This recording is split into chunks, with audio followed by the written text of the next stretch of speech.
What are we gonna make today? Do you remember? Apple muffins. Apple mocha breakfast muffins. Delicious. Okay, what are we gonna do first?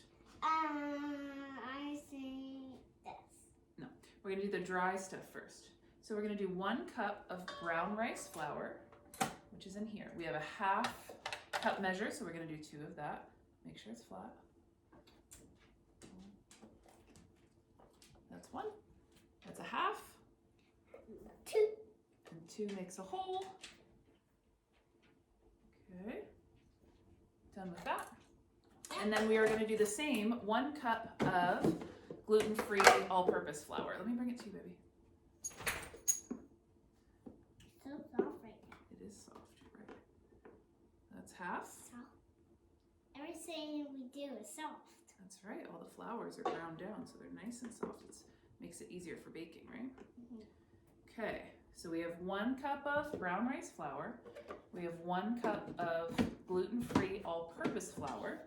And we are gonna do 2.5 teaspoons, where's your teaspoon? Of coffee grinds. That's our dog yakking on a bone. 1. Make sure all of it comes off the spoon, good. 2, make sure it's flat. That's it. Our oven is preset to 350 degrees. Now we're gonna do a 1/2 with this one, just a 1/2. Hey, yep, go ahead. So 2.5 teaspoons, make sure it's all in there, of coffee grinds. We're gonna do 1.5 teaspoons of cinnamon. We're a little low on cinnamon. Let's replace this, fill it all the way up. Yep, pour it in, 1.5, just a little bit, there you go. Pour it in, thank you. 1.5 of cinnamon. Then wait, there's still some in there. Very important to make sure that you get all of the ingredients out of the measuring spoons and cups. And then baking powder. I'm gonna wipe this off with my shirt because that's how I roll. 3. So 1, level it off. You can use your finger. Yep. 2, 1. Okay. Very precise. I like it. Una más.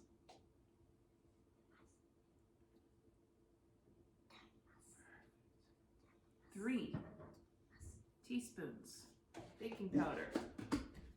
A pinch of salt. Get your fingers out of there. Pinch of salt. Yes. Who is it? Who knows? Sorry, honey. Okay, that's all the dry. Now we're gonna mix that up. Do you want your pink, the yellow, or the red? The pink. Pink, please. Pink, please. Got it, dude. Mix them up. So, especially when working with baking soda, baking powder, very important to make sure everything is mixed evenly before you add the wet ingredients.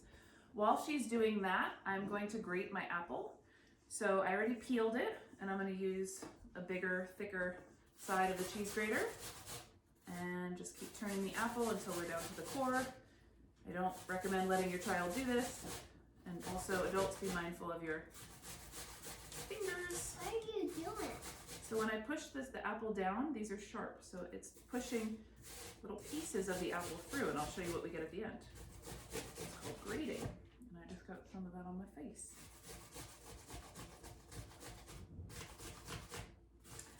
All right, on to the wet ingredients. So I got all of the meat, all of the fruit off of the core. Done with that. Okay, Okay. Now we're going wet ingredients. Non-dairy butter, 1/2 cup. Need the grip. Pour it in. Good, put it back down here. Okay. Applesauce. Yummy. I hope you don't have baking powder on your fingers. That wouldn't taste very good. 3/4 of a cup of applesauce. Use your spatula to get the rest out.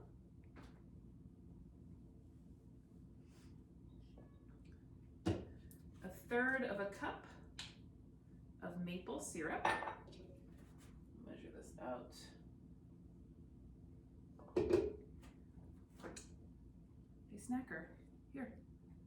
If you want a spoon, I'll get you a spoon. Let me spoon. Excuse me. Can I have a spoon, please? Can I have a spoon, please? You can. Get all the rest of it out. This child is in a bit of a noisy mood today, are we not? Making some noise today? Thank you. What else do you think we need? Look on here. What else could be considered a wet ingredient?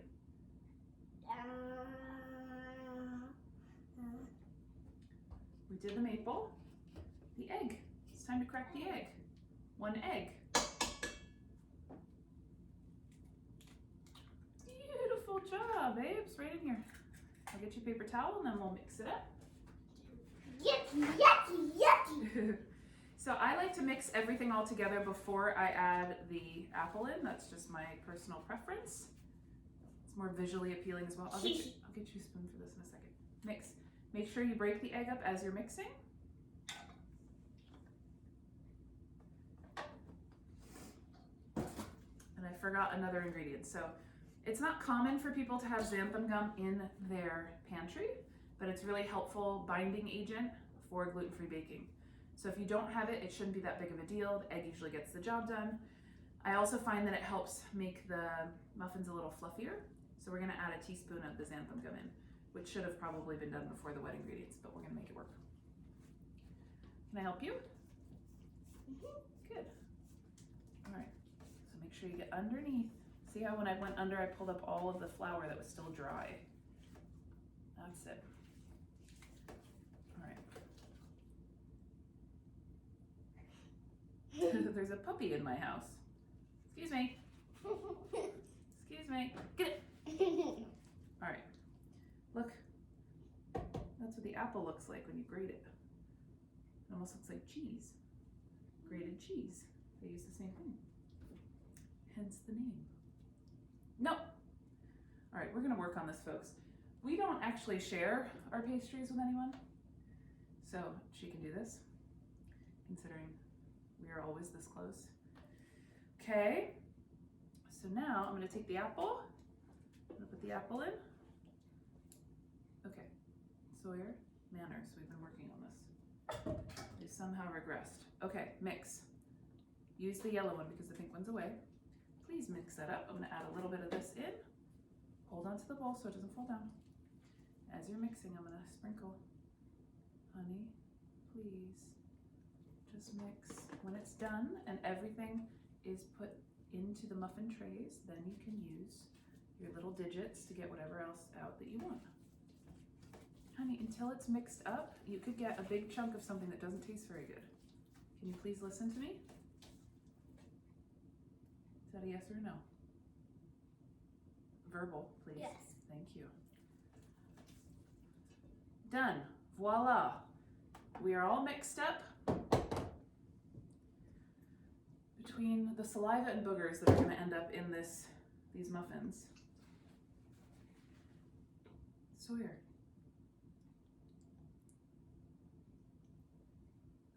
You're lucky you're cute. All right. Now, what do we do next? Baby, you're going to go to timeout if you put your hands in your mouth like that again. Please wipe. Not acceptable. I do not approve of that behavior. All right, so we're each going to have a big old spoon. I don't have the yellow. This is comedy. This is Mommy's. I'm the big spoon and you're the little spoon. Cheers. Yay. Okay, so we have our Texas-sized muffin trays and our muffin liners. Oh, she wants the leftover applesauce. So I'm going to start this. So I'm going to take a big ladle and I am going to fill up these muffin trays. Now this recipe I cut down. Normally we would make, Sawyer, please. I am on my last rope. Is that the phrase? Today has been a day. That's why I'm baking. Put it in. Thank you. Now we really have to work on, if we're gonna do things together, special things like baking, fun stuff, we have to work on our listening skills and our manners. This is an extra. What does Candace tell Charlie? I'm not gonna remember now.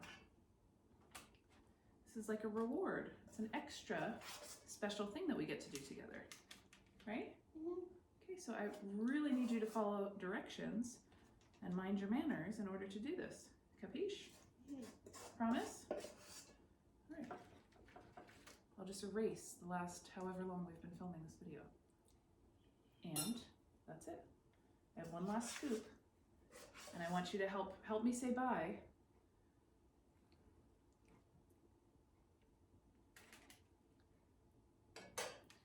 This is real life. I don't know if you could see my blood pressure rising, but it is. I'm smiling, making it work. Thank you for being my helper. Didn't you just say you were gonna mind your manners? After you have the batter? How about I give you a spoon that actually fits in your mouth? Here, use the little spoon. All right, so these are gonna go in the oven for 30 minutes, okay? And then let them cool. When you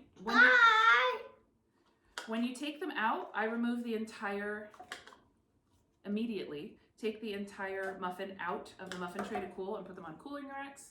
If you don't have them, like me, I just sit them on top of the stove on the little grates so they can breathe. If you leave them in the muffin tray as they're cooling, condensation, and then they just get wet, and it is not a pretty sight. So they're going in the oven. We'll maybe show you a clip of how they come out at the end. They should be a little springy at the top, but definitely not feel wet in the inside and not too firm. So 30 minutes should do the trick. 350, I said that about 12 times. See you later. Ready! 30 minutes. 30 minutes. Did the trick. Did the trick. So they're all done. We are taking them out. You can take those out. And my budget cooling rack is actually use 2 hands so the paper doesn't rip. Just put them on here. I took the basket from my air fryer and just turned it upside down. Right here? Yeah, put them anywhere up there. Just take them out here. And they're gonna cool. You just need some airflow to be able to, honey, 2 hands on each one. Thank you. Airflow so the condensation doesn't make the bottom wet, which will in turn make it feel raw. See, the paper will rip. Oh. All right, so these are great for breakfast. I usually put a little butter on them. Or I have them with yogurt. I share one with Sawyer Bear. We each have a yogurt, and I have some coffee. Coffee. You like coffee? No. I drink coffee every morning. It's delicious. What's your favorite breakfast food? Cookies. That's a muffin. Nice try. What do you usually have for breakfast? You like your yogurts. We like yogurt, the glass jar with the fruit at the bottom. But it's been increasingly more difficult to get her to eat something in the morning. Not that I would necessarily want to give my child coffee Can I eat now? or mocha. You can have one after dinner. We're about to have dinner. Okay. But getting something in their bellies before they go to school and getting into the habit of eating something for breakfast is really a good habit to have. I didn't do it. You didn't do what? This is why we usually record these in the mornings, because it's not as crazy time. And the word that I was looking for, shout out to Charlie and Candace. Candace says to Charlie, these are privileges. TV time is a privilege. Baking is a privilege. These are all extra things that we do with our children when they cooperate. Right? Mm-hmm. You love it? Do you miss Candace and Charlie? Because I sure do. Do you? Yeah. Oh my gosh. Look. Well, we hope you guys enjoyed this recipe, and we'll be back soon for another gluten-free, dairy-free, delicious recipe. Adios! Adios!